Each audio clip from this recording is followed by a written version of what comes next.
Hari ini kita akan mendengar sosialisasi tentang budaya positif di sekolah.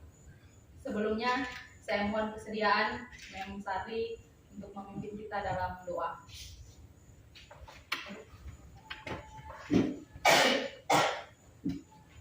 Ya baik, Bapak Ibu Guru, Bapak sekolah, sebelum kita ada dalam kegiatan diseminasi budaya positif di sekolah, mari kita awali dengan doa. Izinkan saya untuk membawa doa dalam agama Kristen Protestan.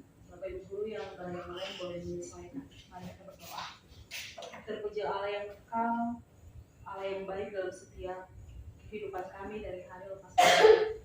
Terima kasih banyak Tuhan Yesus yang baik ketika Engkau boleh menyimpulkan kami boleh tiba di lembaga pendidikan di tempat ini Tuhan. Kami ada dalam kegiatan diseminasi budaya positif di sekolah Tuhan yang diselenggarakan oleh calon guru penggerak Pak Mulyadi dan juga Ibu Tuhan. Tuhan berkati seluruh rangkaian kegiatan di hari ini Tuhan dalam proses pemaparan akhir kami para Bapak Ibu Guru Tuhan dari perwakilan SMP 19 Mansinan dan juga SMP Guru Bapak Ibu Tuhan yang turut terlibat dalam kegiatan di hari ini Tuhan berkati. Kiranya kegiatan hari ini dari awal sampai akhirnya menjadi dalam nama Bapa, Anak, dan tuntunan kuasa Roh Kudus. Teman-teman guru yang sementara ini Tuhan dalam perjalanan menuju ke sini Tuhan berkati sehingga mereka boleh tinggal di tempat ini dan boleh mengikuti seluruh kegiatan di hari ini dengan penuh baik adanya. Terima kasih banyak Tuhan Yesus yang baik. Haleluya. Amin. Terima kasih Mem Sari. Berikutnya menyanyikan lagu Indonesia Raya. Mohon sediaannya untuk kita semua berdiri.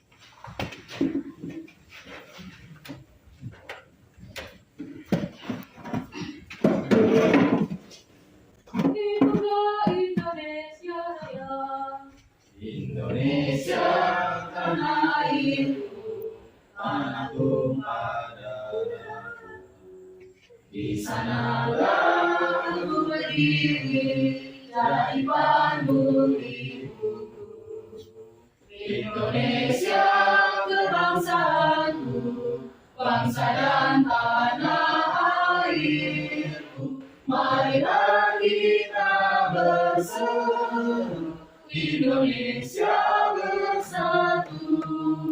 Hiduplah tanahku, hiduplah negeriku, bangsaku, rakyatku semuanya. Bangunlah jiwanya, bangunlah badannya untuk Indonesia Raya.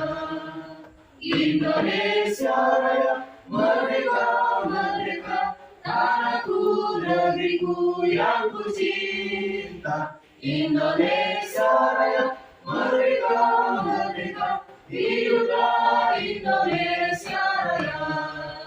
Indonesia Raya, merdeka, merdeka, tanahku, negeriku yang ku cinta. Indonesia Raya, merdeka, merdeka, hiduplah Indonesia Raya.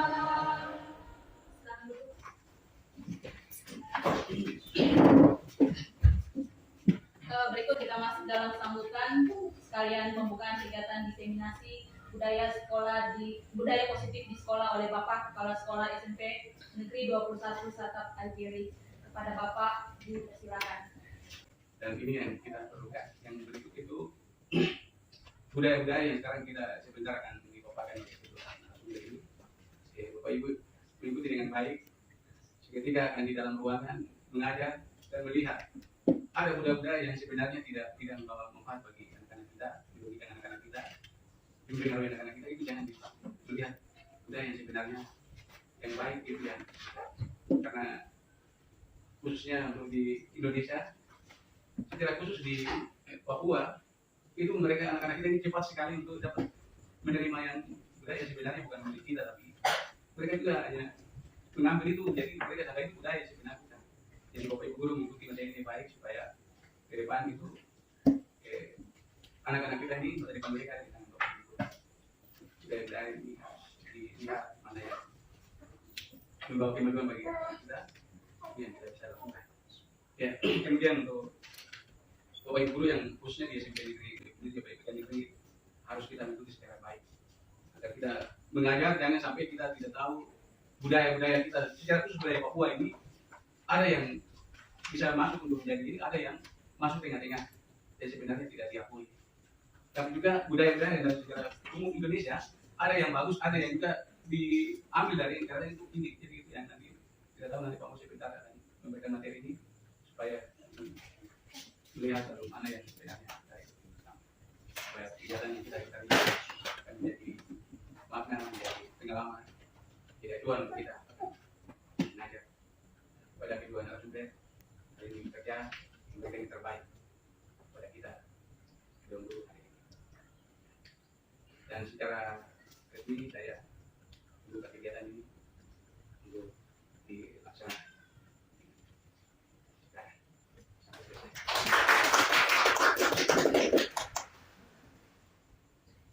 Terima kasih Bapak Kepala Sekolah. Oke, terima kasih atas kesempatan yang diberikan. Pertama-tama, salam, selamat pagi, assalamualaikum warahmatullahi wabarakatuh. Yang terhormat Bapak Kepala Sekolah yang tadi telah membuka kegiatan kita, yaitu diseminasi budaya positif di sekolah oleh calon guru penggerak angkatan ke-7 Kabupaten Manokwari. Pada kesempatan ini saya akan menyampaikan beberapa materi. Karena di sini ada dua CGP yang akan memberikan materi. Ada 6 materi, nanti kami berbagi. Saya akan menjelaskan dulu beberapa materi, kemudian nanti dilanjutkan oleh teman saya, yaitu Ibu ini dari SMP 19 Sabang Sinang. Bapak Ibu guru yang saya hormati, pertama-tama puji dan syukur kami panjatkan kepada Tuhan Yang Maha Esa karena pada kesempatan hari ini kita boleh hadir bersama-sama di tempat ini, di ruangan ini untuk melaksanakan kegiatan yaitu diseminasi atau penerapan budaya positif di sekolah, terutama di sekolah yaitu di SMP Negeri 19 Atap Masinam dan SMP Negeri 21 Atap. Ya, silakan Bapak bergabung.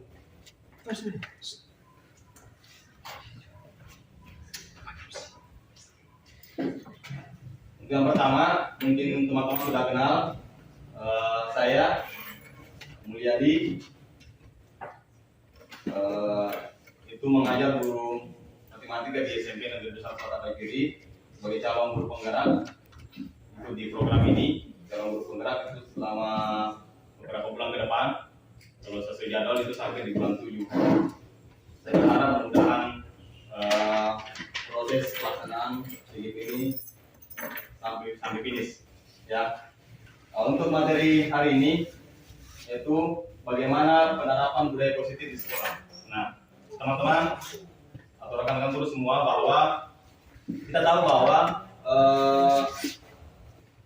penerapan ini atau diseminasi budaya positif ini merupakan salah satu tugas kami di LMS sebagai calon guru penggerak.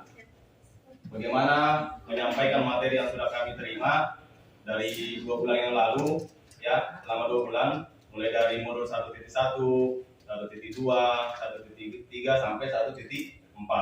Tetapi bukan hanya berbicara masalah tugas, tetapi ini sebuah kewajiban bersama bagi rekan-rekan guru semua bahwa nantinya bukan hanya tanggung jawab saya, bagaimana kita nanti ke depan bahwa di sekolah kita di SMP 21 Atap Kiri, di Mansinam, kita melaksanakan budaya-budaya itu agar nantinya kita bisa menciptakan siswa yang kreatif, mandiri, ya, inovatif.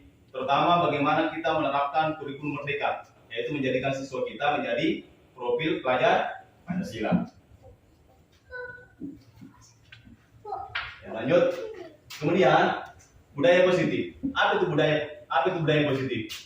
Ya, kita sudah tahu bahwa budaya itu sudah ada di tengah-tengah kita. Semenjak kita lahir, sebelum masuk SD, masuk SMP, budaya sudah ada di dalam diri kita.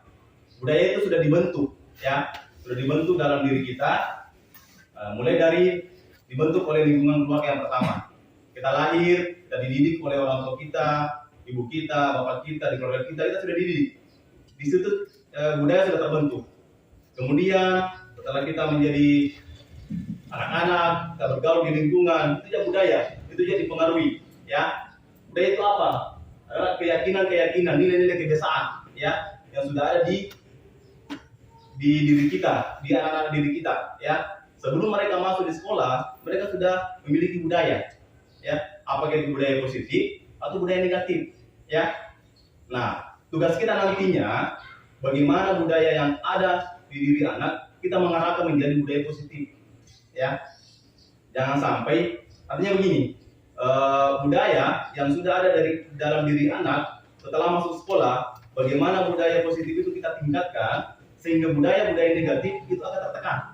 Ya, nanti kita akan bahas secara tuntas bagaimana dimaksud dengan budaya positif supaya kita budaya-budaya itu kita bisa terapkan di siswa sehingga nanti akan tercipta lingkungan belajar yang positif. Nah, di sini dijelaskan bahwa budaya positif itu apa? Yaitu nilai-nilai atau keyakinan-keyakinan dan kebiasaan-kebiasaan di sekolah yang berpihak pada murid agar murid dapat berkembang menjadi pribadi yang kritis, penuh warna dan penuh bertanggung jawab. Ya, nanti kita akan bahas.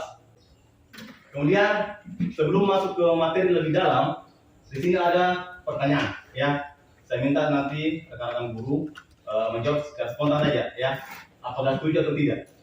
Ya, di sini ada 3 pertanyaan. Tergantung dari pengalaman kita selama ini. Ya, anggapan kita selama ini tinggal respon saja. Di sini ada pertanyaan. Yang pertama adalah hukuman dapat mendisiplinkan anak. Setuju tidak? Hukuman dapat mendisiplinkan anak. Jadi hukuman yang kita kasih ke anak itu akan mendisiplinkan anak. Setuju? Ya. Yang kedua, pemberian hukuman dengan hal positif seperti membaca atau membersihkan halaman sekolah dapat meningkatkan disiplin anak. Jadi kalau ada anak yang datang mungkin terlambat ke sekolah, kita suruh membaca dulu atau membersihkan WC, ya. Apakah itu kalian setuju atau tidak? Kemudian yang ketiga, memberi penghargaan dapat meningkatkan motivasi dari anak. Misalnya seperti ini ya, anak-anak mungkin yang sudah dikasih tugas berhasil, kita kasih penghargaan. Apakah itu pujian, apakah itu sebuah hadiah, apakah itu dapat meningkatkan motivasi belajar mereka? Setuju atau tidak? Setuju. Jadi nanti saya berharap nanti setelah materi ini apakah nanti pemikiran teman-teman masih sama seperti yang sekarang atau sudah berubah, ya. Kita akan bahas nanti ke depan oleh saya dengan ibu ini. Nanti kita lihat, kita jawab sama-sama di belakang ya. Ya, apakah jawaban teman-teman guru sama dengan sekarang, ya. Kita akan bahas. Lanjut. Kemudian topik dalam materi ini ada 6. Yang pertama adalah disiplin positif dan nilai-nilai kebajikan universal.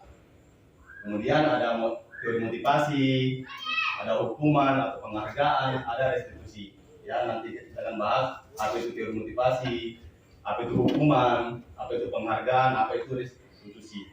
Yang mana nanti yang lebih bagus digunakan, apakah hukuman atau pemberian penghargaan atau restitusi. Ya. Kemudian ada keyakinan kelas.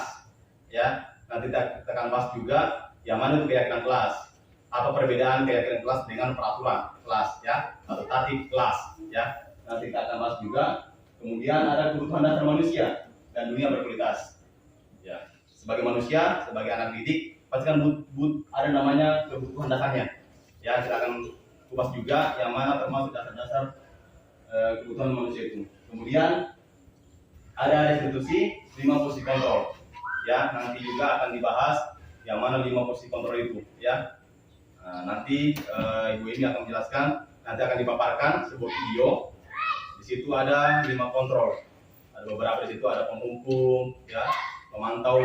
Nanti kita akan lihat posisi kita sebagai guru itu sudah di mana, ya, apa sebagai penghukum atau yang lain. Nanti bagaimana ke depan supaya lebih baik, ya. Kemudian ada restitusi atau segitiga restitusi. Nanti di sini dijelaskan juga oleh ibu ini bagaimana nanti kalau ada siswa yang bermasalah, ada siswa yang berbuat kesalahan, bagaimana cara menyelesaikan solusi itu. Ya, ada langkah-langkahnya yang akan dijelaskan. Ya, lanjut. Materi yang pertama adalah disiplin positif dan nilai-nilai kebajikan universal. Ya, lanjut. Ya, di sini saya mau teman-teman dulu, saya mau ajak teman-teman ya berpikir sejenak. Di sini ada perubahan paradigma kegiatan kepalan tangan ya. Coba teman-teman berpikir sejenak apa yang teman-teman atau rekan-rekan anggap bahwa sesuatu yang paling berharga dalam diri kalian ya, sesuatu yang paling berharga ya, yang tidak mudah untuk dilepas, tidak mudah untuk diberikan, tidak mudah untuk dilepas begitu saja ya. Coba pikirkan teman-teman, kemudian simpan sesuatu itu dalam kepalan tangan kalian. Coba ya, coba sesuatu itu kepalan tangan kalian. Coba pikirkan sesuatu itu yang berharga, yang paling berharga dalam diri kalian, masukkan dalam kepalan tangan kalian ya. Yang paling berharga ya. Coba tanya Bu Sherly, bisa saya minta yang ada di kepalan tangan itu kenapa berharga, bisa saya beli? Nanti beli 1 juta kak, 1 miliar deh. Atau kalau tidak kasih nanti saya pecat, bisa. Bosan enggak? Bisa minta yang ada di kepalan tangan itu. Aduh, saya sampai yang ini saja. Bisa ya? Kasih sudah. Jadi teman-teman bahwa coba perhatikan di situ, ya. Apakah saya sanggup membuka kepalan tangan itu? Siapa yang punya kontrol? Siapa yang punya wewenang untuk membuka kepalan tangan itu? Apakah saya atau Sherly? Sherly sendiri. Ya. Jadi intinya nanti kita akan jelaskan bagaimana keputusan kita untuk mengontrol diri kita, ya. Orang lain tidak akan punya kekuatan, tidak punya kemampuan untuk mengontrol diri kita, ya. Seperti itulah. Jangan kita, anak didik juga seperti itu. Mereka juga manusia, ya. Kita tidak bisa memaksakan kehendak kita terhadap anak, ya. Baik itu secara tadi ada bujukan, ada rayuan, ada iming-iming, ya, atau ada ancaman. Tapi Bu Sherly tetap bersikukuh, ya, tidak mau memberikan. Sama dengan anak. Anak juga nanti memiliki keyakinan bahwa kalau sesuatu itu berharga dalam dirinya, mereka tidak akan mudah untuk melepaskan. Ya. Makanya kontrol itu ada pada diri kita, ya. Yang kita akan bahas, ternyata paradigma lama itu beranggapan bahwa sebuah ilusi atau sebuah hayalan saja bahwa guru itu dapat mengontrol murid, ya. Anggapan kita selama ini, ilusi kita selama ini bahwa guru itu dapat mengontrol murid, ya. Seperti itu ya paradigma kita selama ini bahwa guru itu dapat mengontrol murid. Kemudian ini juga masih ilusi, masih khayalan-khayalan kita, masih paradigma kita selama ini bahwa kritik dan membuat orang merasa bersalah dapat menguatkan karakter. Jadi mungkin ada anak kita kasih nasihat atau apa, mereka merasa bersalah, itu ternyata sebuah ilusi, sebuah hayalan bahwa itu dapat menguatkan karakter mereka.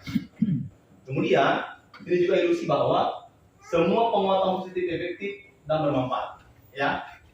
Kemudian terakhir itu juga ilusi atau hayalan kita selama ini atau paradigma kita selama ini bahwa orang dewasa memiliki hak untuk memaksa, ya. Ini sebuah ilusi, ya, sebuah paradigma kita selama ini yang mesti kita rubah, ya, bahwa orang dewasa memiliki hak untuk memaksa. Ya, lanjut. Kemudian di sini ada perubahan paradigma stimulus respon. Tadi saya sampaikan bahwa misalnya kita mencoba mengubah orang agar berpandangan sama dengan kita, ya, itu masih paradigma lama. Sedangkan pilihan atau teori kontrol, kita berusaha ya, yang bisa dikontrol kan diri kita saja ya, bukan orang lain. Makanya diri kita berusaha memahami pandangan orang lain tentang dunia. Bagaimana kita memahami orang lain. Kemudian perilaku buruk dilihat sebagai suatu kesalahan. Ya, selama ini kan kita beranggapan bahwa perilaku buruk itu adalah sebuah kesalahan. Nah, di sini pilihannya adalah semua perilaku memiliki tujuan. Ya, jadi nanti kita akan lihat di peserta didik, semua perilaku anak pasti memiliki sebuah tujuan. Ya. Jadi perilakunya mungkin ada yang biasa kan kita lihat di kelas ada siswa mungkin ada murid yang cari-cari perhatian, ya. Ada mungkin anak atau murid yang suka mengganggu teman. Itu semua memiliki tujuan. Nah, bagaimana kita mengetahui tujuan itu, ya? Kemudian orang lain bisa mengontrol saya. Nah, anak didik seperti itu.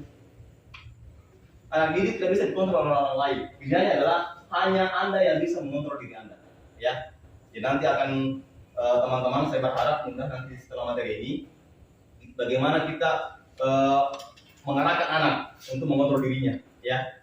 Bukan kita yang mengontrol anak, bukan kita yang memerintah anak, tapi bagaimana kita mengarahkan anak untuk mengontrol dirinya, ya. Kemudian pemaksaan ada pada saat bujukan gagal, ya. Biasanya begitu. Kalau kita sudah bujuk siswa kita tidak mau, maka kita gunakan paksaan, ya. Biasa kan?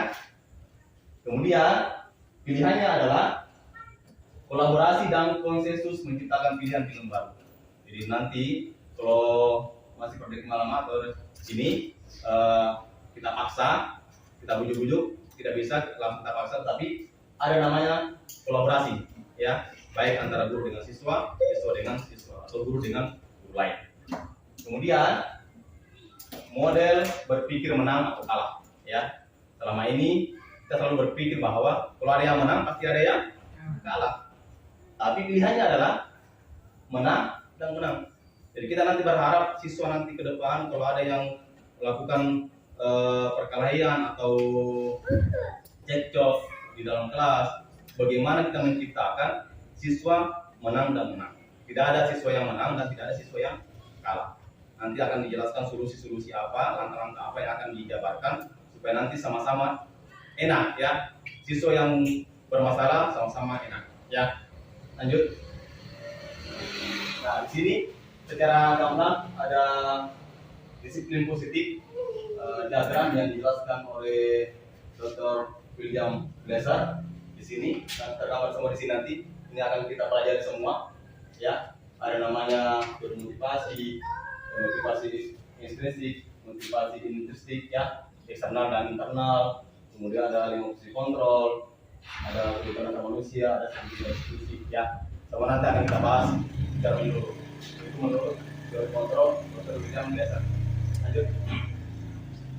Nah, selama ini apakah makna disiplin? Ya. Selama ini kita berpikir disiplin itu apa sih? Ya. Nah, di sini ternyata disiplin itu berasal dari bahasa Latin, disiplin, ya, yang artinya belajar, ya. Ternyata disiplin itu adalah belajar. Makna asal dari kata ini berkonotasi dengan disiplin diri dari murid-murid, ya, Socrates dan Plato. Disiplin diri membuat orang menggali potensinya menuju sebuah tujuan apa yang dia hargai. Namun ada namunnya, ya. Ada namunnya di situ. Namun dalam budaya kita makna kata disiplin telah berubah menjadi sesuatu yang dilakukan seseorang pada orang lain untuk mendapatkan kepatuhan, ya. Jadi ternyata di masyarakat kita makna disiplin yang sebenarnya belajar ternyata sudah berubah. Kita sering mendapatkan disiplin, ya. Disiplin untuk hadir ke sekolah, disiplin untuk tepat waktu, ya. Seakan-akan disiplin itu sebuah perintah untuk melaksanakan sesuatu, ya, untuk mendapatkan kepatuhan. Kita sudah beralih atau bergeser dari makna sebenarnya tentang disiplin itu. Oke, lanjut. Nah, di sini nilai-nilai kebajikan universal. Nah, nilai-nilai kebajikan universal itu ada sifat-sifat positif manusia yang merupakan tujuan mulia yang ingin dicapai setiap individu. Nilai-nilai tersebut bersifat universal, ya, dan lintas bahasa, suku, bangsa, agama maupun latar belakang. Jadi nilai-nilai kebajikan atau kebaikan itu sebenarnya kan semua agama itu memiliki nilai-nilai kebajikan, ya. Suku manapun mengharapkan nilai-nilai kebajikan, ya. Bangsa apapun mengharapkan nilai-nilai kebajikan. Di sini setiap perilaku atau perbuatan memiliki suatu tujuan. Itu tadi dijelaskan di awal bahwa setiap perilaku atau perbuatan memiliki suatu tujuan. Kemudian dengan mengaitkan nilai-nilai kebajikan yang diyakini seseorang, maka motivasi intrinsik ya akan terbangun. Ini tadi nanti akan kita fokus di situ bagaimana membangun nilai-nilai motivasi internal dari seorang peserta didik, sehingga menggerakkan motivasi dari dalam untuk dapat mencapai tujuan mulia yang diinginkan. Kemudian nilai-nilai kebajikan yang ingin dicapai oleh setiap anak Indonesia kita kenal dengan profil pelajar Pancasila. Ini tujuan kita, ya. Bagaimana menciptakan peserta didik yang memiliki profil pelajar Pancasila, di mana ada 6 di situ. Yang pertama adalah beriman, bertakwa kepada Tuhan Yang Maha Esa, dan berakhlak mulia. Yang kedua, bagaimana siswa nanti atau peserta didik menjadi mandiri, kemudian bernalar kritis, berkebinekaan global, bergotong royong, dan kreatif. Ya, ini nanti tujuan kita, bagaimana menciptakan siswa atau peserta didik menjadi profil pelajar Pancasila yang memiliki 6 tahap ini. Ya, lanjut. Kemudian materi kedua, eksplorasi konsep. Pada materi kedua ini yaitu teori motivasi, hukuman, dan penghargaan atau restitusi. Ya, nanti kita lihat yang mana bentuknya hukuman, yang mana bentuknya penghargaan, yang mana bentuknya restitusi. Ya, lanjut. Nah, di sini teori motivasi ya atau perilaku manusia. Di sini ada 2. Ternyata motivasi manusia itu ada 2. Ya, bisa dipengaruhi oleh eksternal, bisa dipengaruhi oleh internal. Nah, untuk yang mempengaruhi diri kita atau anak didik kita secara eksternal ada 2. Yang pertama adalah bagaimana menciptakan hukuman. Ya. Jadi kalau kita menciptakan hukuman itu juga kan pengaruh dari luar atau eksternal. Kemudian bagaimana kita memberikan penghargaan. Di sini untuk menghindari ketidaknyamanan atau hukuman, apa yang akan terjadi apabila saya tidak melakukannya. Jadi misalnya ada hukuman, kita selalu berpikir nanti kalau saya terlambat ke sekolah atau saya tidak hadir ke sekolah, nanti ULP saya dipotong. Itu kan masih berbentuk eksternal, ya. Artinya kita memiliki motivasi untuk sekolah karena ada dorongan eksternal, ada hukuman atau ada ancaman, ya.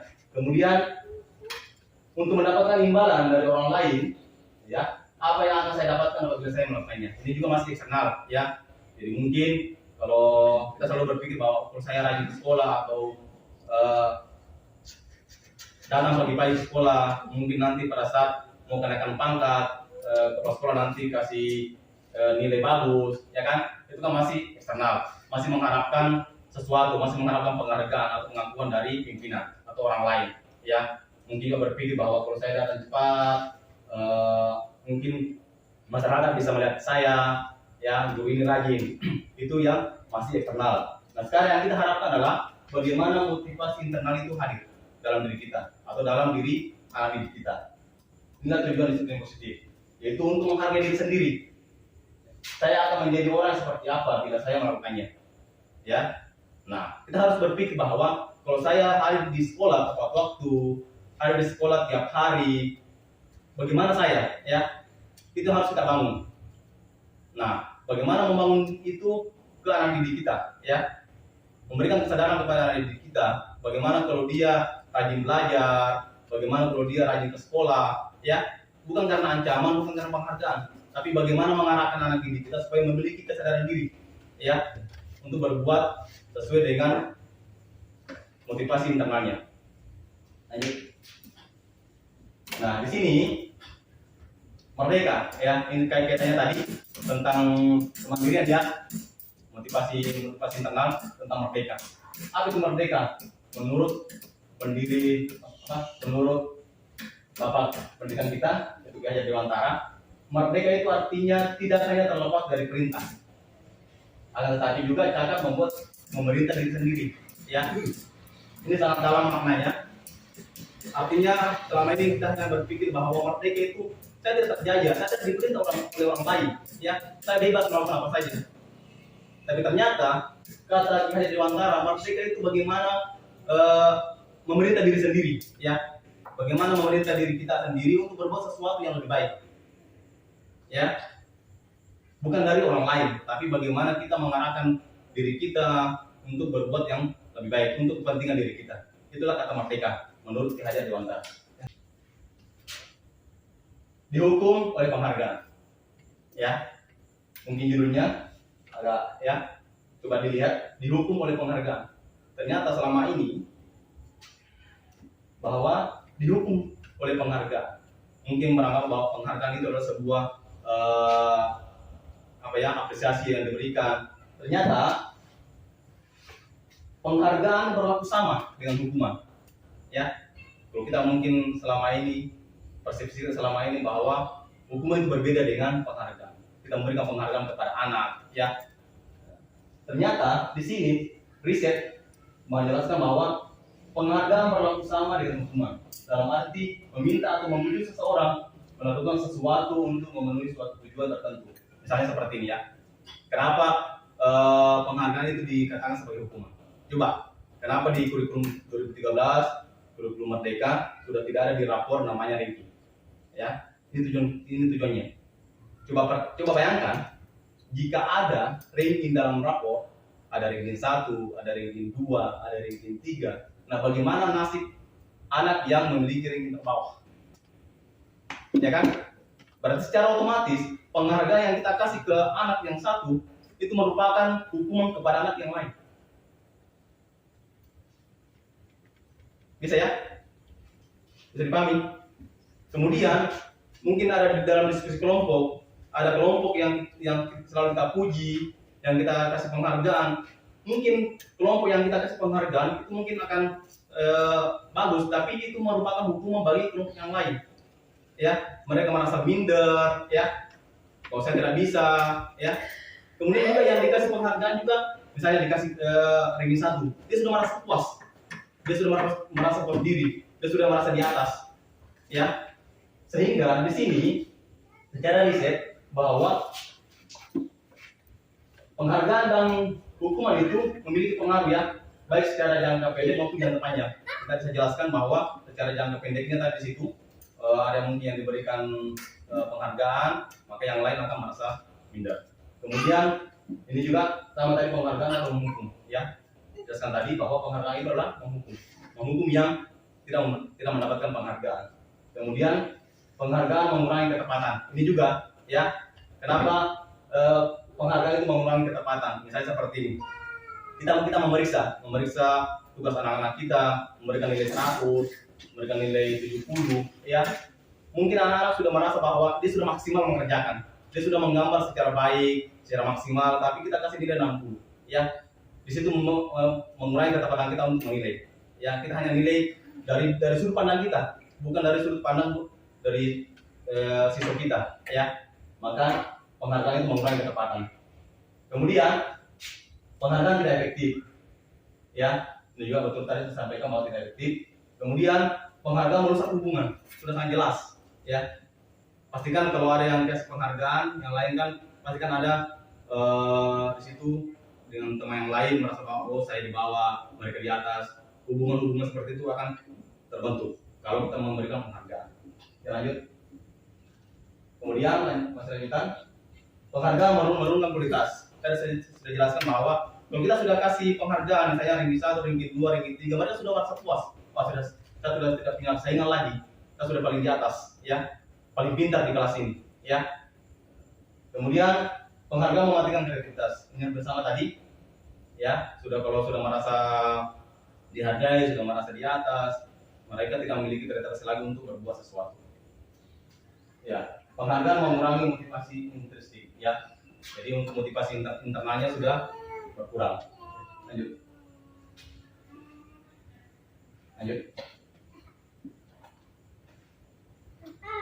Lanjut. Ya, di sini coba di sini ada perbedaan hukuman dan konsekuensi ya. Konsekuensi, hukuman dan konsekuensi. Coba perhatikan di sini. Ada tindakan guru, ada beberapa di sini. Mencatat 100 kali di dalam buku kalimat. Saya tidak akan terlambat lagi karena terlambat ke sekolah. Hukuman atau konsekuensi, ya. Nah, di situ nanti kita lihat apa perbedaan antara hukuman dan konsekuensi. Kembali di sini. Mencatat 100 kali di dalam buku kalimat saya tidak akan terlambat lagi karena terlambat ke sekolah. Itu adalah sebuah hukuman. Kemudian lari mengelilingi lapangan basket 2 kali karena terlambat hadir di sekolah. Itu adalah sebuah hukuman. Murid diminta untuk push up 15 kali karena tidak menggunakan masker di sekolah. Itu juga termasuk hukuman. Menggantikan kertas tugas teman yang telah dicoret-coret itu adalah konsekuensi. Ya, membersihkan tumpahan air di meja tulis karena tersenggol pada saat belajar itu adalah konsekuensi. Murid disuruh untuk mengenakan sepatu seharian di sekolah. Murid disuruh untuk mengenakan sepatu seharian di sekolah karena tidak mengenakan sepatu hitam. Itu adalah hukuman. Lari mengelilingi lapangan basket 2 kali karena terlambat 10 menit untuk pelajaran PJOK. Itu adalah konsekuensi. Maka coba lihat perhatian di sini. Ya, di situ di nomor 2, lari mengelilingi lapangan 2 kali karena terlambat hadir di sekolah.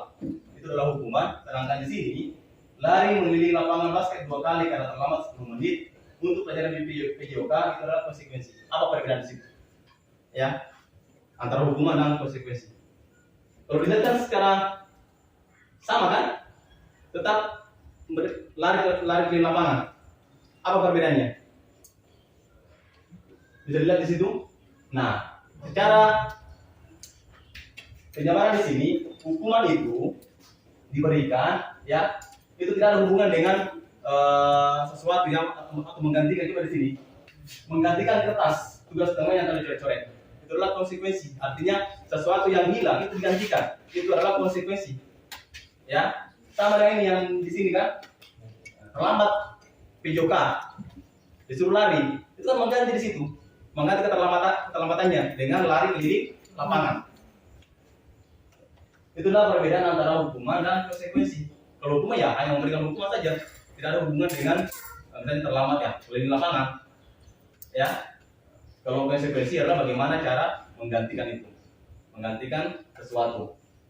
Sama tadi ini membersihkan tumpahan air di meja, itu kan membersihkan. Artinya itu adalah konsekuensi. Ya, ini juga hukuman dalam konsekuensi. Kalau hukuman itu sesuatu yang menyakitkan harus terjadi. Ya, betul kan? Kalau kita kasih hukum ke anak itu pasti menyakitkan, baik secara psikis maupun secara fisik. Kemudian kalau konsekuensi itu sesuatu harus terjadi. Di sini juga hukuman membuat anak sakit baik fisik maupun hati, baik untuk jangka yang lama. Kemudian anak membenci kedisiplinan. Jadi kalau kita hukum, ya mereka akan membenci namanya kedisiplinan. Kemudian hukuman itu berbentuk paksaan. Kemudian hukuman juga mendorong anak untuk menyakiti diri sendiri. Kemudian hukuman itu merupakan konsep diri yang buruk. Kemudian anak belajar untuk menyembunyikan kesalahan. Jadi kalau hukuman, jadi kita kasih hukuman, artinya anak mungkin punya kesalahan, dia menyembunyikan itu supaya tidak dapat hukuman. Kemudian ada rasa marah, rasa bersalah, dipermalukan dan merasa tak dihargai kalau kita sering memberikan hukuman kepada anak didik kita. Lanjut.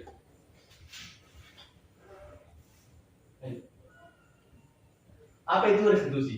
Ya, mungkin teman-teman sebagian mungkin baru mendengar atau membaca kata restitusi. Restitusi adalah proses menciptakan kondisi bagi murid untuk memperbaiki kesalahan mereka. Ya.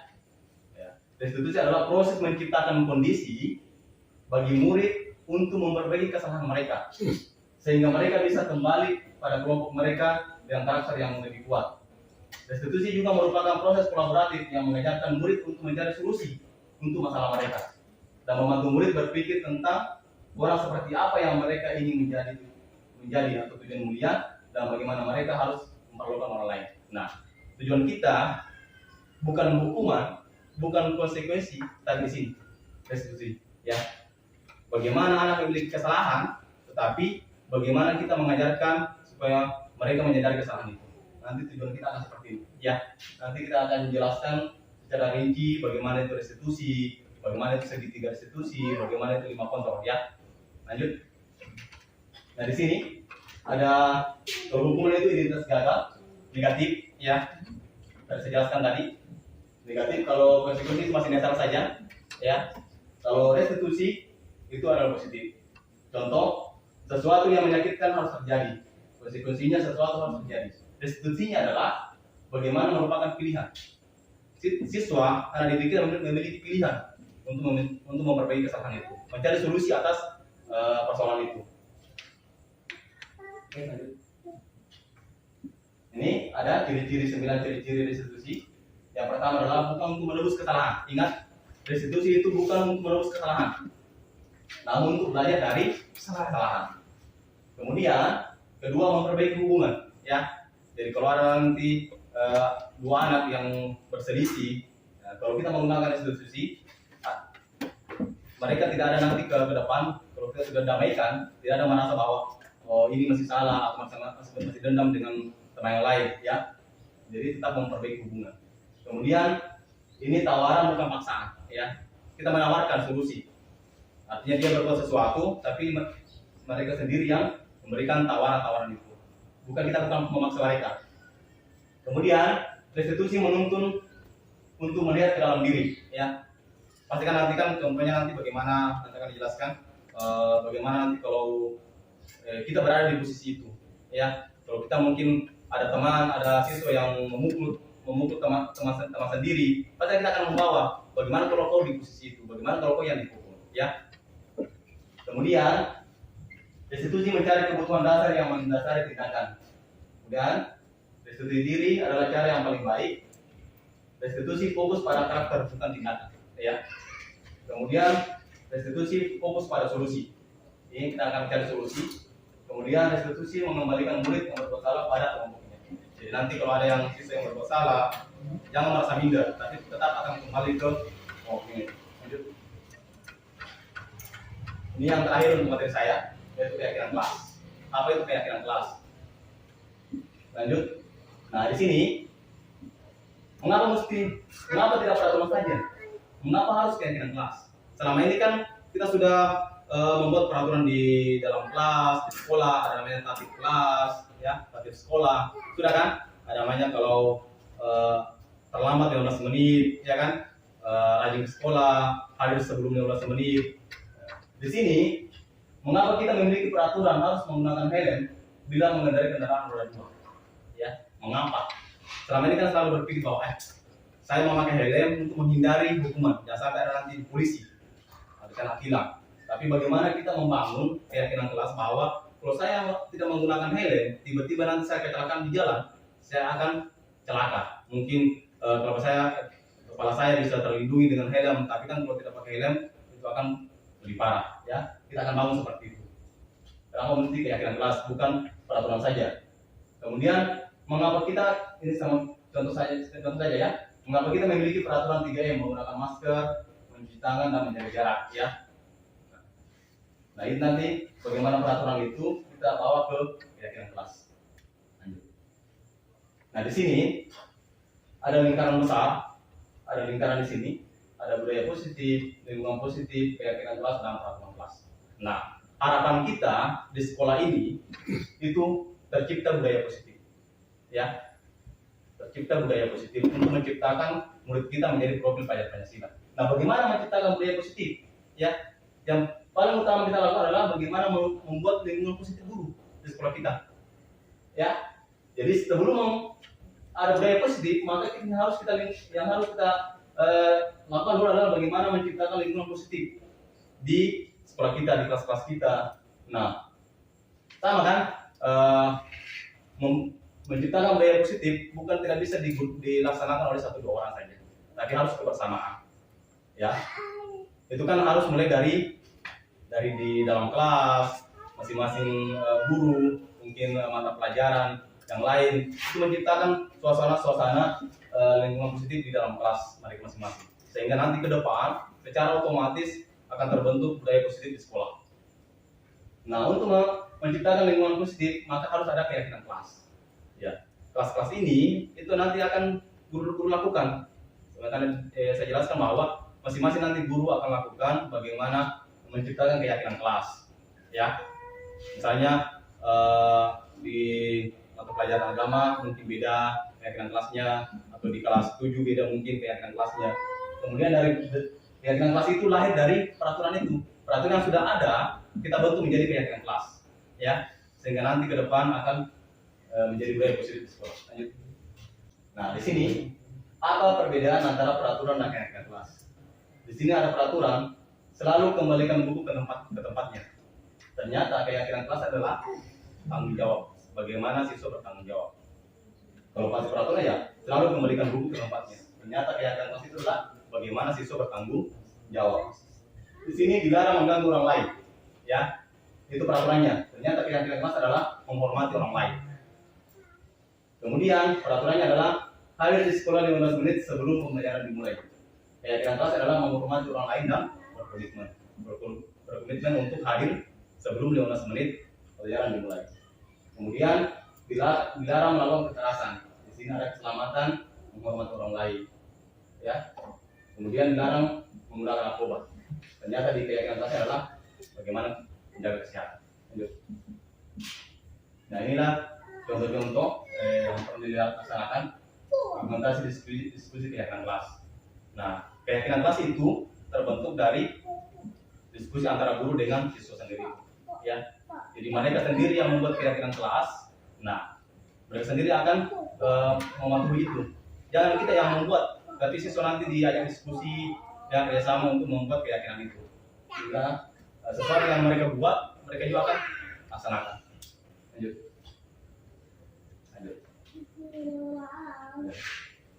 Untuk yang selanjutnya materi 1.4 akan dilanjutkan oleh teman saya Ibu Emi. Cukup sekian dari saya. Kurang lebihnya mohon dimaafkan. Kalau nanti ada pertanyaan nanti kita akan sambung semua. Di sini ada senior kita, ada CGP angkatan 1. Saya bisa menjawab. Ada teman juga dari Muni. Terus kita akan sama-sama untuk diskusi. Jadi waktu dan tempat saya persilakan kepada Ibu. Sekian, terima kasih. Assalamualaikum warahmatullahi wabarakatuh. Selamat siang. Bapak Ibu Guru, hari ini kita akan masuk di kebutuhan dasar manusia dan dunia berkualitas. Tetapi sebelum dari itu, kita bikin ice breaking dulu ya Bapak Ibu. Sebentar, Bapak Ibu dipersilakan berdiri sebentar, mencari tempat yang agak enak, kita bermain sedikit ice breakingnya.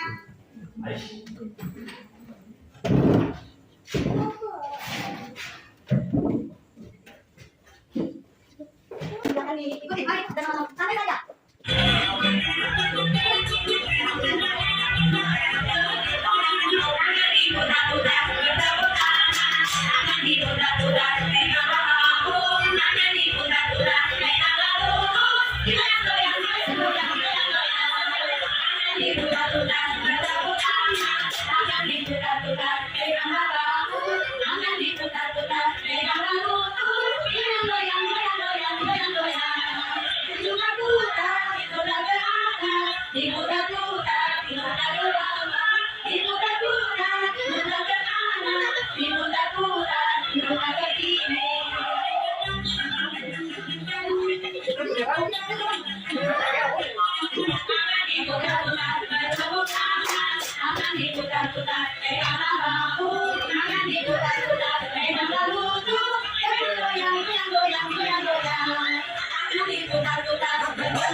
Supaya santai.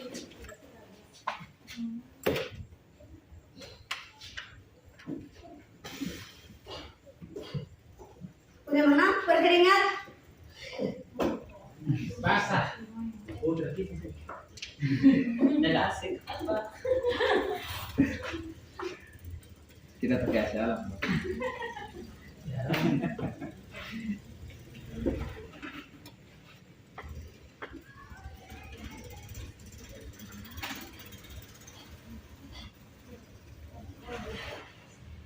Jadi di sini ada kebutuhan dasar manusia dan dunia berkualitas. Apa kebutuhan-kebutuhan dasar kita sebagai manusia dan sebagai peserta didik kita pasti membutuhkan memiliki kebutuhan dasar sendiri.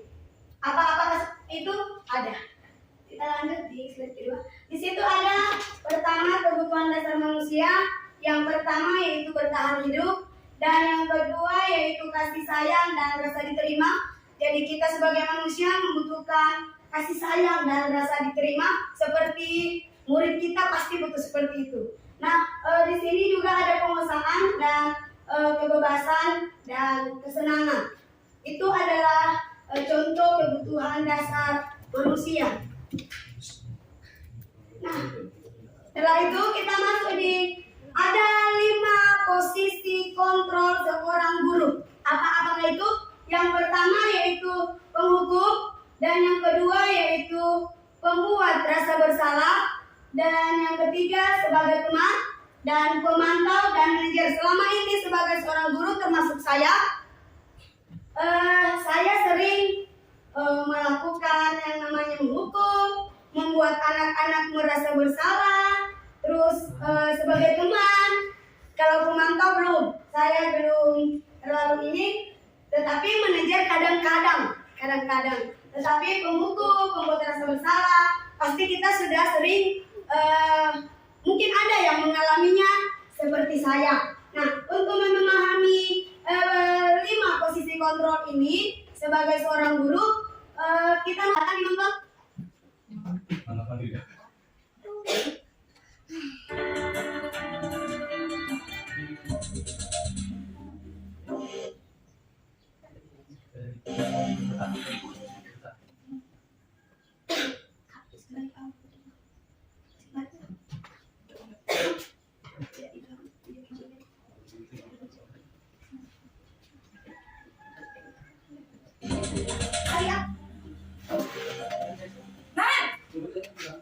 Sini kamu. Selamat pagi, Bu. Selalu terlambat. Kamu deh, pasti terlambat. Maaf, Bu. Saya Apa? Apa coba? Alasan kamu apa lagi? Kapan sih kamu tidak terlambat? Malas sekali ya kamu jadi anak. saya Dasar pemalas. Yang kamu kapok sih kamu. Sudah berapa kali terlambat? Sana, kamu keliling lapangan basket 2 kali. kenapa saya harus keliling lapangan basket, Bu? Kenapa? Kamu lawan ibu. Berani-beraninya jawab. Sudah terlambat, masih berani jawab pula.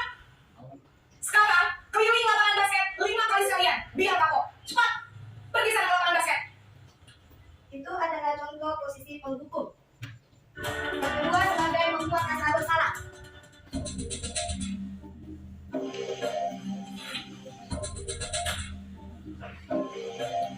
Naren! Selamat pagi, Bu. Naren! Kamu kenapa terlambat lagi, nak? Ya Tuhan, Naren. Kamu senang ya bikin ibu susah ya? Kalau kamu terlambat lagi, nanti ibu yang ditegur bapak kepala sekolah, nak. Disangka ibu tidak bisa membina kamu. Duh, gimana ini? Maaf, Bu. Duh, Gusti Naren. Kamu suka ya kalau ibu tegur bapak kepala sekolah? Terus, sekarang ibu harus tulis apa ya buku absen? Ini kamu sudah sering terlambat loh. Ibu harus apa coba? Maaf, Bu. Maaf sekali. Ya sudah, lain kali jangan bikin ibu susah lagi anak ya. Ibu tidak akan kuat lagi kalau kamu gini terus. Bisa jantungan kalau ibu ditegur bapak kepala sekolah. Sana cepat ke kelas. Maaf ya, Bu. Maaf sekali. Lanjut yang nomor 3 sebagai teman.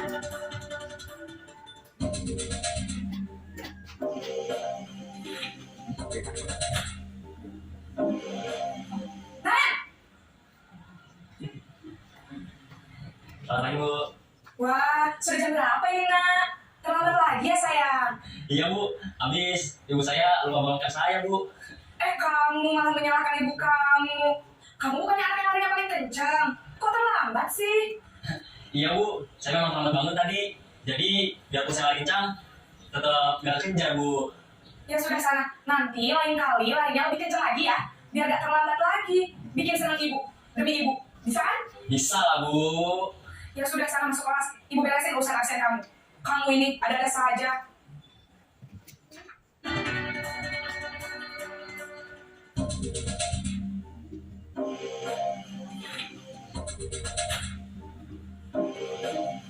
Naren! Selamat pagi Bu. Naren, apa peraturan sekolah kita tentang jam berapa kita harus masuk sekolah, nak? Kita harus di sekolah jam 7 Bu. Iya betul, sekarang sudah jam 7.20. Naren sudah tahu konsekuensinya jika terlambat hadir? Paham Bu, saya harus tinggal kelas pas jam istirahat selama 20 menit. Iya benar, konsekuensinya demikian. Jadi nanti jam 9.30, pas istirahat, kamu harus tinggal di kelas, kerjakan tugas tambahan untuk ketertinggalan kamu, ya? Baik Bu. Yang terakhir itu posisi mana dia?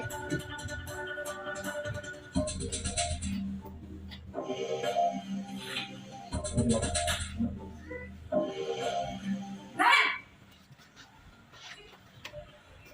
Selamat pagi Bu. Selamat pagi, Naren. Maaf Bu, saya terlambat. Iya, sekolah masuknya jam 7, sekarang sudah jam 7.20. Jadi sekarang bagaimana nih, Naren? Maaf Bu, saya lupa tahu alarm saya semalam. Baiklah, menurut kamu, keyakinan sekolah yang mana yang perlu kamu tingkatkan? Menghargai diri sendiri dan orang lain mungkin ya Bu. Setuju. Jadi, apakah Naren meyakini prinsip saling menghormati tersebut? Iya Bu, saya meyakininya. Apakah Naren bersedia memperbaiki masalah keterlambatan ini? Bersedia Bu. Bagaimana kamu akan memperbaiki masalah keterlambatan ini? Saya akan coba untuk tidak lupa menyetel alarm saya Bu. Baik, kalau Naren lupa menyetel alarm di rumah, ada orang yang kira-kira bisa bantu mengingatkan tidak? Ada Bu, kakak saya, Kak Emma. Ada lagi selain Kak Emma? Selain Kak Emma, ada ibu saya. Baik, jadi yang mengingatkan Naren adalah Kak Emma dan ibu kamu ya. Kira-kira akan mulai setel alarm kapan nih, Naren? Setelah pulang sekolah, akan segera saya lakukan. Baik, jadi Naren akan setel alarm untuk bangun besok pagi dan akan diingatkan oleh kakak dan ibunda Naren ya. Ada lagi yang mungkin perlu dilakukan, Naren? Agar tidak terlambat bangun lagi. Tidak ada Bu. Baik, Naren. Terima kasih untuk kerjasama kamu. Sekarang kamu perlu kembali ke kelas untuk belajar. Baik Bu, terima kasih. Itu adalah 5 posisi kontrol sebagai seorang guru. Jadi penghukum sebagai penghukum, posisinya penghukum biasanya berbicara dengan nada tinggi. Terus mengupdate bisa menunjuk-nunjuk sehingga sebagai posisi penghukum dampaknya yang terjadi adalah cenderung peserta anak didik kita, murid kita cenderung akan memberontak, bahkan akan mendendam kita sebagai seorang guru dan membuat rasa bersalah. Di sini membuat rasa bersalah berbicara dengan nada tenang, terus cenderung lembut, namun kata-kata yang diutarakan membuat murid menjadi orang yang gagal, memandang buruk dirinya sendiri, merasa tidak berharga dan tidak sanggup membahagiakan orang lain. Nah, ketika guru mengambil posisi pembuat rasa bersalah, murid akan menganggap dirinya yang bersalah dan dia akan menyimpan emosi negatif di dalam dirinya. Dan yang ketiga yaitu sebagai teman. Sebagai teman, berbicaranya dengan nada yang damai seperti yang di video. Terus yang kedua akrab dan cenderung bercanda dan tetap santai. Nah, murid akan merasa senang, aman dan akrab dengan guru. Identitas yang tercipta adalah sukses atau berhasil. Namun perlu diingat karena ini masih dorongan eksternal, seperti sudah dijelaskan tadi, ada dua dorongan yaitu eksternal dan internal. Di situ ada eksternalnya, maka ada faktor ketergantungan murid. Kenapa orang kepada orang-orang tertentu? Jadi dia tergantungan ke orang-orang tertentu. Seperti di video tadi, dia tergantung kepada guru absennya. Jadi, namun di kemudian hari tergantungnya hanya kepada orang tertentu itu saja. Guru-guru yang lain tidak akan tergantung lagi. Jadi hanya cuma satu orang itu saja. Jadi itu posisi yang ketiga sebagai posisi teman. Bagaimana sebagai seorang pemantau? Kalau pemantau dalam pemantau mengandalkan perhitungan atau data untuk mengontrol murid. Guru mengarahkan murid berdasarkan peraturan dan konsekuensi. Seorang pemantau menunjukkan bahwa bahasa tubuh, ekspresi wajah yang datar cenderung formal. Nah, terus bagaimana yang posisi yang manajer? Manajernya adalah posisi kontrol yang didasarkan untuk membimbing murid memiliki sikap disiplin positif, yaitu murid mandiri, bertanggung jawab, dan dapat memecahkan masalahnya sendiri. Nah, tujuan dari posisi ini adalah agar murid dapat berinteraksi atau berrefleksi tentang tindakannya dia, dan guru akan dengan tulus memberikan pertanyaan. Nah, dari pertanyaannya bermakna, memiliki makna sehingga membuat murid atau dapat belajar dari kesalahan dan mencari sebuah solusi untuk menyelesaikannya. Dari kelima, posisi kontrol seorang guru. Kira-kira sebagai seorang guru kita sudah sampai di posisi mana? Atau yang sering kita lakukan sebagai seorang guru sudah ada di tahap seringnya kita lakukan ini, apakah posisi yang pertama, kedua, sampai yang kelima? Kira-kira dari pendapatnya Bapak Raiman, selama ini yang sering dilakukan bagaimana? Apakah termasuk dalam penghukum, pembuat rasa bersalah, teman, atau sudah ada di manajer? Bagaimana Kak? Kalau saya itu seringnya sebenarnya rasa bersalah. Oke, baik. Tapi setelah nonton video saya yakin Pak Guru Haidar, kita semua yang ada di sini tahu di sini setelah mengamati video yang tadi, otomatis kelima video itu kita pasti tahu yang mana yang paling ideal dari kelima video itu, Bapak Ibu. Kira-kira menurut Bapak Ibu, 5 video tadi mana yang paling ideal dari 5 itu? Yang paling menurut Bapak Ibu, kira-kira yang mana? Manajer, setuju?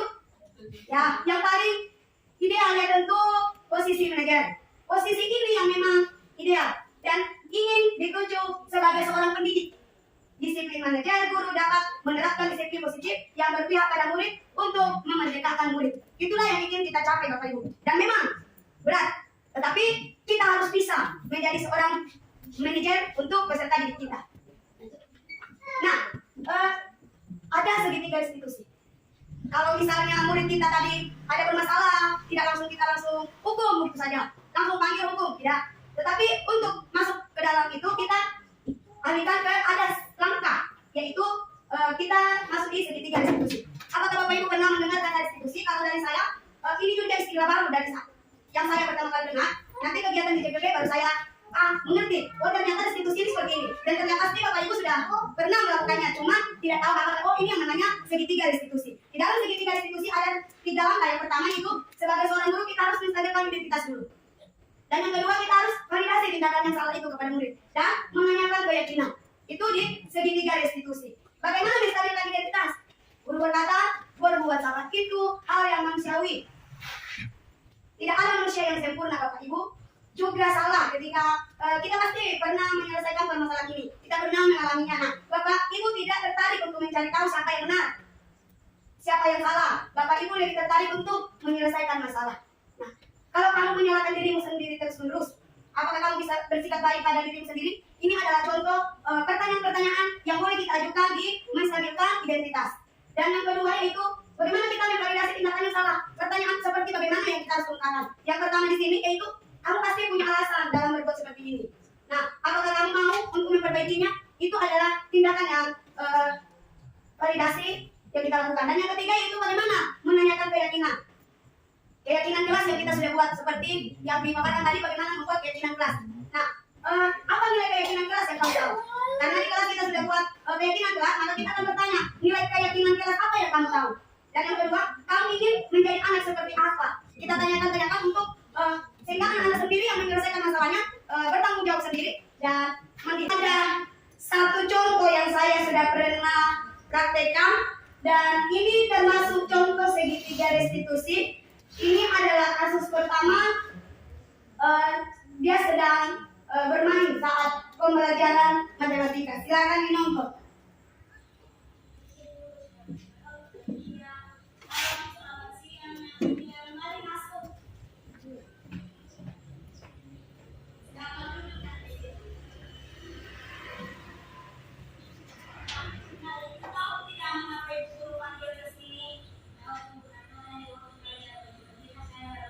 Oh iya, tidak apa-apa. Yang penting kamu sudah tahu. Apakah kamu ingin memperbaikinya? Ya, ibu saya ingin memperbaikinya. Oke, bagus sekali. Nah, kira-kira Rigel punya alasan mengapa Rigel bermain saat pembelajaran matematika di kelas? Karena dari pagi saya bertugas untuk bermain kartu mainan. Ada asik sekali, Bu. Baik, terima kasih sudah mengakui. Tapi di sini Ibu tidak menyalahkan Rigel. Ibu panggil ke sini supaya kita sama-sama mencari solusi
Baik, terima kasih Nak Rigel. Berarti Rigel sudah menemukan solusi bahwa akan menyimpan kartu mainan pada saat pembelajaran, akan mendengarkan dan semangat belajar pada saat pembelajaran. Nah, kira-kira kalau Rigel melanggar keyakinan kelas yang kita buat seperti tidak serius belajar dan tidak semangat belajar, kira-kira apa yang akan terjadi?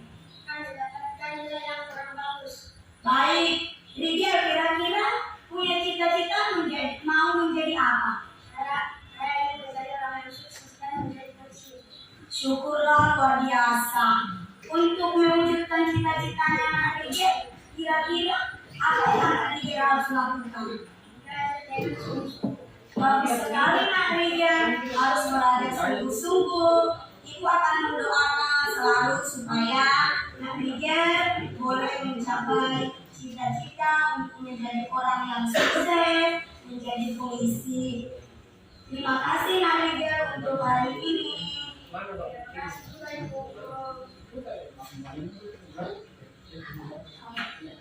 Baik, posisi kontrol juga sudah pilih bahwa sebagai manajer. Nah, sekian mungkin pelajaran dari saya. Sampai di sini saya serahkan kembali ke redaktur.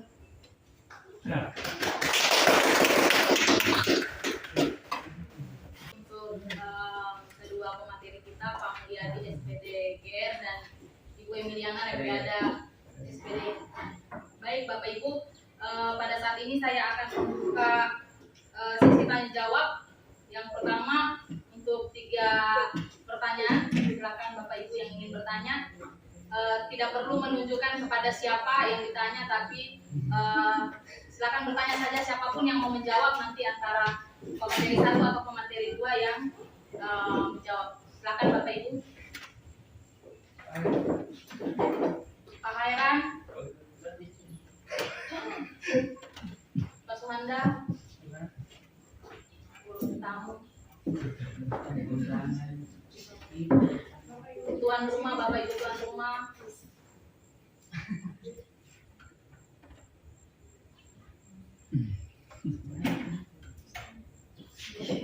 Santai saja. Dari pemaparan tadi ada materi, ada yang kurang jelas, ada yang mau diskusikan. Ya Pak Guru. Ya baik. Terima kasih atas waktu dan kesempatannya. Saya hanya sedikit menanggapi saja ya materi yang sudah disampaikan oleh Pak Mulyadi dengan Ibu. Jadi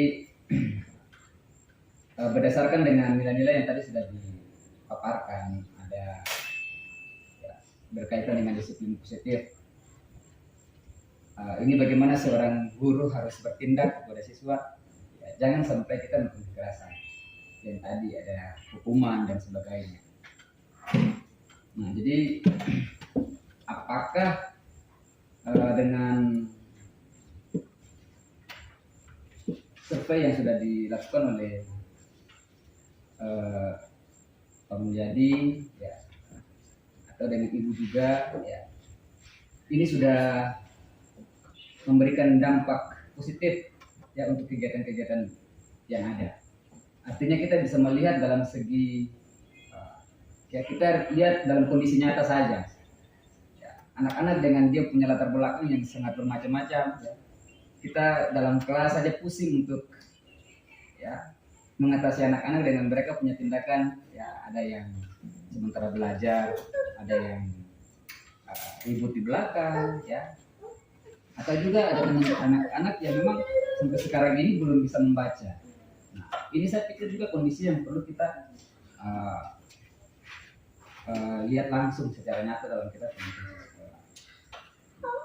Jadi mungkin apakah Bapak Mulyadi dengan Ibu sudah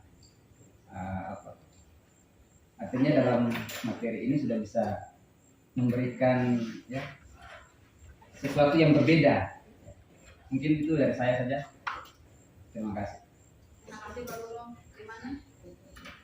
Miss M. Mau kumpul dulu. Tadi ditanya adalah apakah ini sudah memberikan dampak positif tentang video tadi. Pengalaman saya, Bapak, anak-anak akan percaya diri. Jadi kalau kita seperti itu, jadi anak-anak tidak akan mendendam sama kita. Jadi biasanya kalau kita panggil anak-anak ke ruang guru karena dia sudah melanggar, akhirnya dia ke dalam ke ruang guru dia sudah takut. Dia pertama takut saya dihukum, saya ini kan. Tapi ternyata tidak, ditanya dulu. Nah, dan sangat berdampak. Akhirnya anak yang sering melanggar itu dan bahkan sering tidur di dalam kelas di saat pembelajaran matematika, maka sebagai seorang guru, maka teknik-teknik yang kita lakukan atau cara yang saya pernah lakukan yaitu menggunakan segitiga restitusi dengan saya berusaha memanggil siswa tersebut, bukan langsung menegur di dalam kelas. Karena kalau kita pengalaman saya selama ini, tetapi saya telah mempelajari segitiga restitusi Bapak Ibu, saya lakukan seperti itu, bahwa ternyata kita harus menstabilkan anak-anak kita dulu, baru kita validasi tindakannya yang dia tindakan. Dia tidur dalam kelas karena apa? Apakah karena gurunya menjelaskannya kurang baik, membosankan? Kan dia ada alasan. Apakah karena seperti daerah kita kalau ada acara, ya anak-anak pergi acara seperti di sekolah saya. Kalau saya tanya seperti itu, mereka bilang ada ini seperti ini Bu, ada kedukaan. Jadi kemarin saya lambat tidur, jadi saya tidur di dalam kelas. Nah, kita tanya dan mungkin tidak akan berdampak negatif Bapak Ibu, sangat berdampak positif. Dan anak-anak yang melanggar itu tidak langsung memberikan telapak tangan, tidak. Tetapi inilah tujuan budaya kita, supaya kalau guru sudah membudayakan seperti itu, maka anak-anak kita tidak akan merasa tidak disayang, tetapi merasa diperhatikan, sehingga anak-anak akan terbiasa untuk memperbaiki kesalahannya sendiri. Karena dia bertanggung jawab sendiri tentang apa yang dia lakukan. Karena seperti yang tadi, cita-cita dia mau jadi orang seperti apa. Nah, dia sendiri yang menjawab, bukan guru.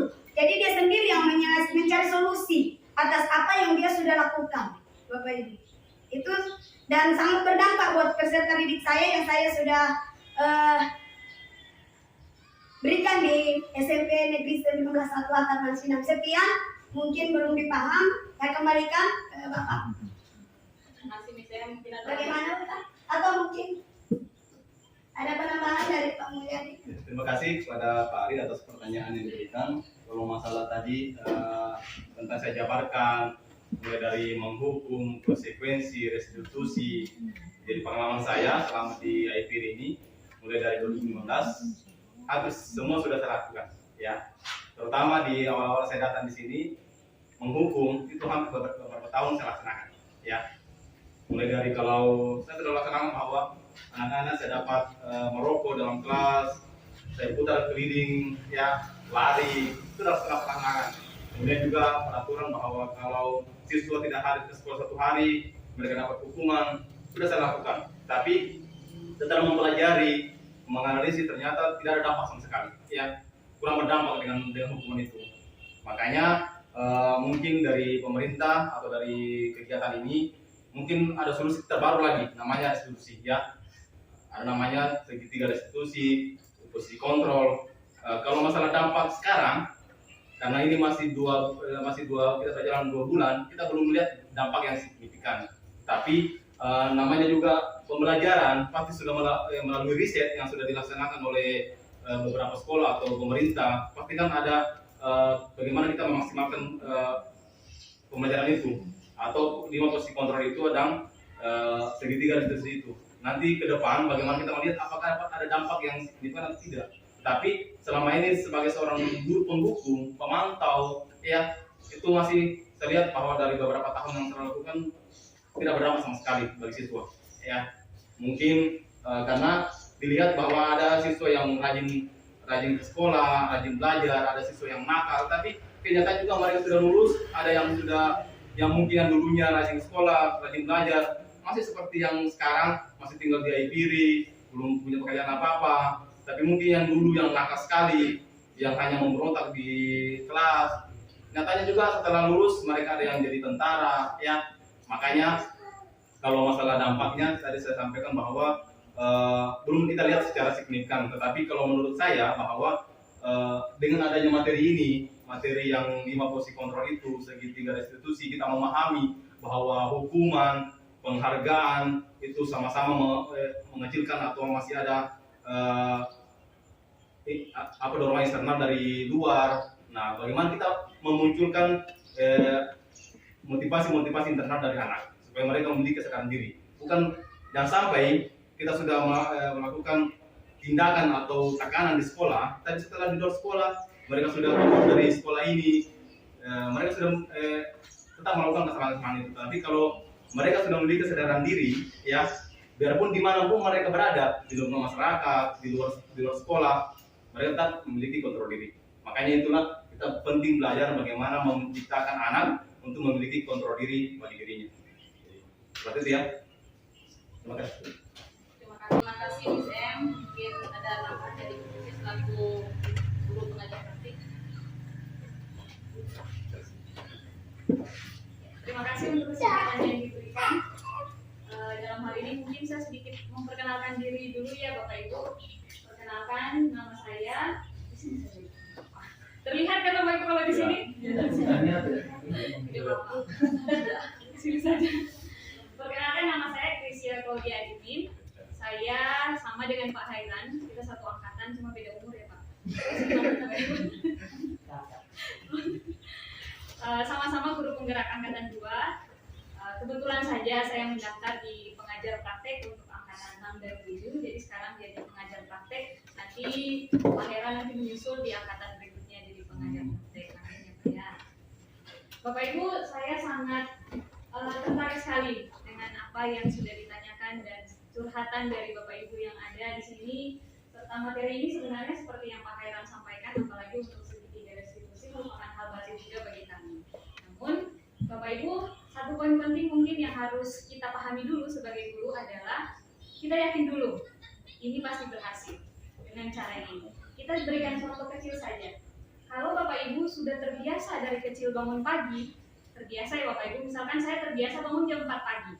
Bapak Ibu mau tidur jam 2, jam 3, pasti jam 4 terbangun juga. Itu karena apa Bapak Ibu? Kita sudah biasakan. Kita sudah biasakan dan itu jadi budaya. Nah, itu yang kita harapkan juga Bapak Ibu ada di anak didik kita. Seperti yang sudah disampaikan Ibu, siapa tadi Bu? Ibu Sarli. Bagaimana dengan lingkungannya? Di rumah, di sekolah kita sudah ajarkan hal yang baik, kita sudah mau membudayakan yang baik, tapi kembali lagi ke lingkungan rumahnya, di keluarganya dan lingkungan sekitarnya kembali lagi seperti itu. Nah, itu yang menjadi PR kita Bapak Ibu, bagaimana kolaborasi antara sekolah dan orang tua. Itu yang sebenarnya harus dikembangkan, bukan kita kembali ke diri kita, itu tidak mungkin terjadi. Bagaimana nanti anak-anak di rumah? Tapi coba kita bangun kolaborasi antara guru dan orang tua. Kita sampaikan dulu mungkin di awal semester, kita programnya untuk menumbuhkan budaya positif. Bagaimana orang tua mungkin bekerja sama dengan sekolah dengan cara seperti apa? Misalkan seperti yang sudah disampaikan Bapak dan Ibu tadi, pasti kan budaya positif itu yang kita mau kembangkan. Kalau kita tidak kolaborasi, pasti tidak akan ada dampak yang terlalu signifikan Bapak Ibu. Jadi kita mulai dulu dari diri kita sebagai guru, karena ini adalah PR kita. Kalau sering saya sampaikan juga di beberapa kali pertemuan, dulu kalau kita sekolah, sumber yang kita ambil ya guru saja atau buku yang kita pegang Bapak Ibu.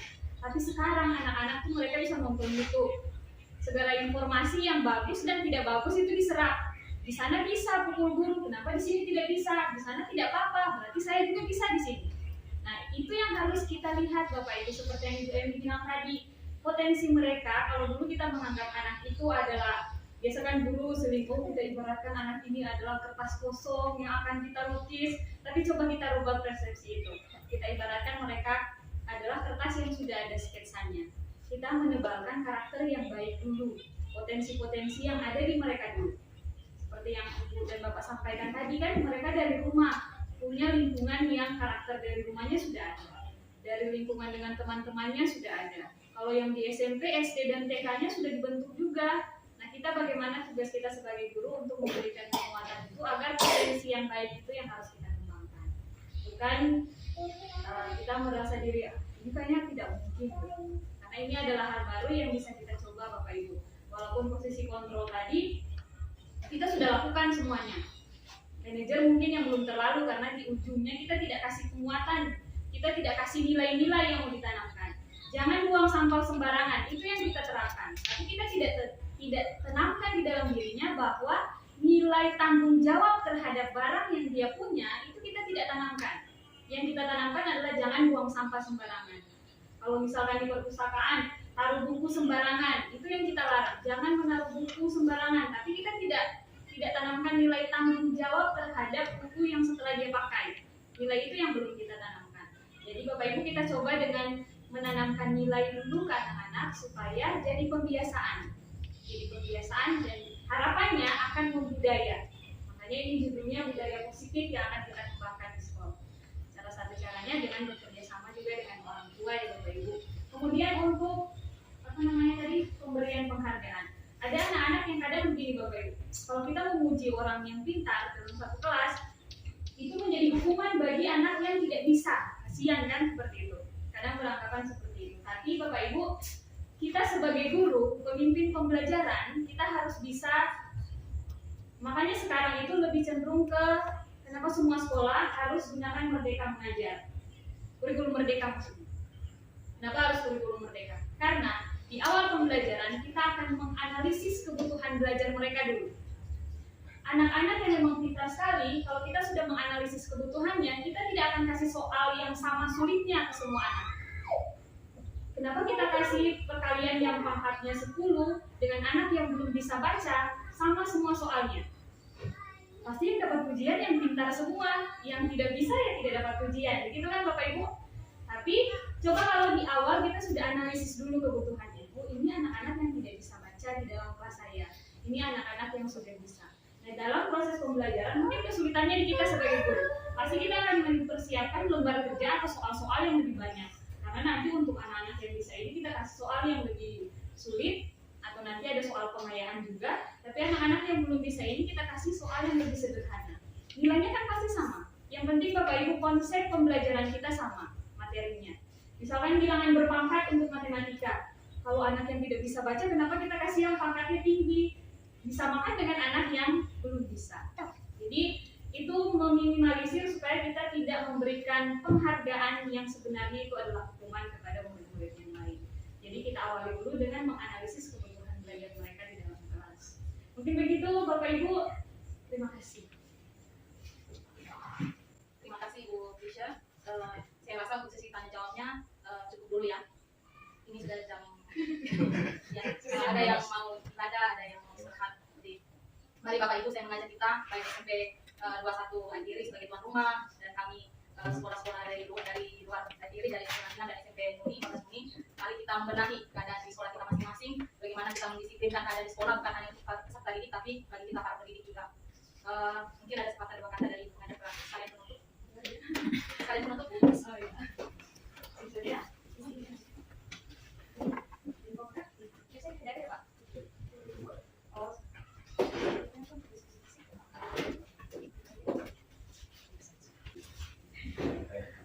Ya. Terima kasih Bapak Ibu untuk kesempatan yang diberikan.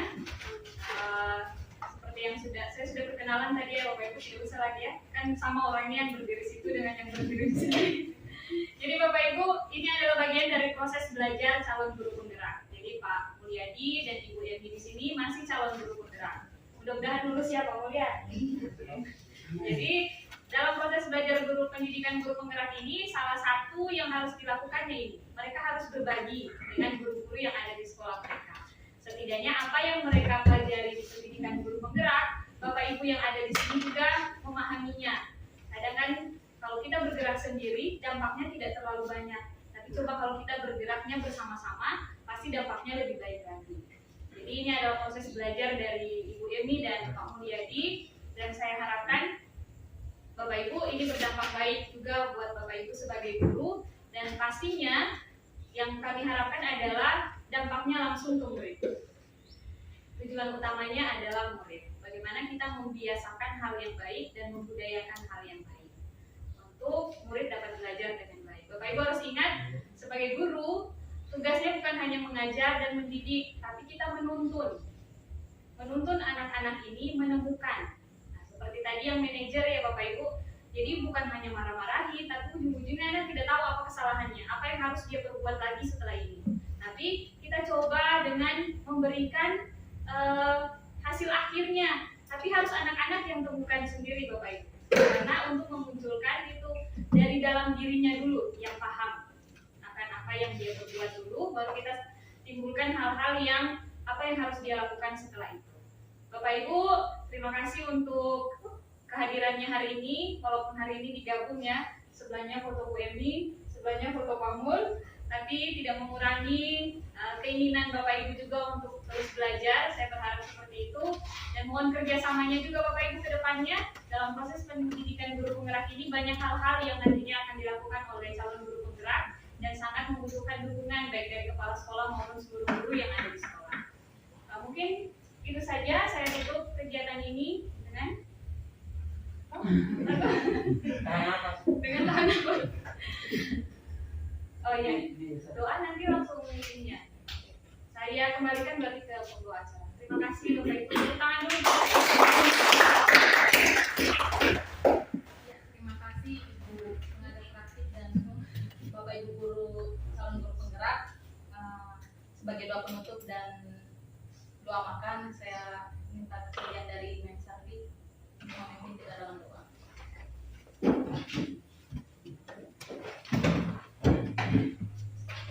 Ya baik, Bapak Ibu guru,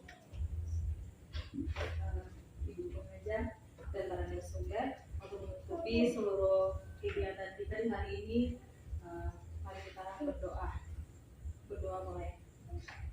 Terima kasih banyak meluangkan waktu hadir di tempat ini, kedua narasumber yang tetap setia, Bapak Ibu guru dari sekolah Nuni maupun juga dari SMP Mansinam, kami yang ada di SMP Negeri 21 IPB di saat ini, Tuhan yang boleh melewati seluruh rangkaian acara sampai selesai, kiranya diberkati.